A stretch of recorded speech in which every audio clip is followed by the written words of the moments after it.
بسم اللہ الرحمن الرحیم۔ میں ہوں حسن رضا بخاری ایڈوکیٹ اور آپ دیکھ رہے ہیں ایکسپوز ٹائم نیوز کی نشریات۔ اس وقت ہم آپ کو تازہ ترین صورتحال سے آگاہ کر رہے ہیں کہ کراچی کے باڑوں میں جانوروں میں اسکن یعنی گٹھیا کی بیماری تیزی سے پھیل رہی ہے اور بڑے بڑے جانور جو ہے وہ جو لاکھوں کے جانور تھے وہ ہزاروں میں بک رہے ہیں اور کسائی یہ گوشت عام لوگوں کو کھلانے کی کوشش کر رہے ہیں، جس سے انسانی زندگی کو خطرات لاحق ہو گئے ہیں۔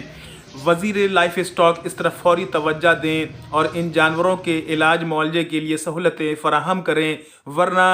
بقرعید کے موقع پر بہت بڑی تباہی کا امکان ہے اور جانوروں کی قیمتیں آسمان پر چڑھ جائیں گی۔ اس کے ساتھ ساتھ جو ڈیری ملک مالکان ہیں وہ انہی جانوروں کے دودھ بھی فروخت کر رہے ہیں، جانور اس سے ہلاک بھی ہو رہے ہیں، تو اس موقع پر یہ دودھ بھی مضر صحت ہے اور ایسے موقع پر ڈیری فارمر نے دودھ کی قیمتوں میں بھی ہوشربا اضافہ کر دیا ہے۔ تو حکومت سندھ کو اور وفاق کو اس سلسلے میں فوری توجہ دینے کی ضرورت ہے، اور یہ جو جانور ہیں جن کو گٹھیا کی بیماری ہے، ان کی اسکن پر آپ دیکھ رہے ہیں جس قسم کی یہ سوچنے بیماری والی بات لاحق یہ ہے کہ یہ جو ہمیں اس کے اندر نظر آ رہا ہے جانور کے جسم کے اوپر یہ دانے اور یہ پھوڑے اور اس کے بعد یہ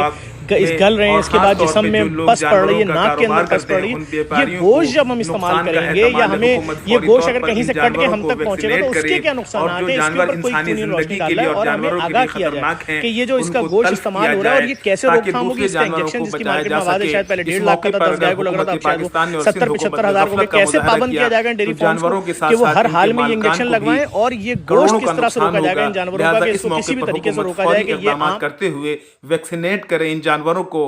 اور ان کو تحفظ فراہم کریں، اور عوام اس موقع پر دودھ کی جو اشیاء ہیں ان کو لینے سے بھی پرہیز کریں، اور گائے کی جو جانور کی گوشت ہیں ان کو بھی استعمال سے پرہیز کریں تاوقت کہ ان کا حکومتی سطح پر کوئی مؤثر علاج نہ ہو جائے۔ میری حکام بالا سے ایک بار پھر گزارش ہے کہ وہ فوری طور پر اس پر ایکشن لیں اور ان کے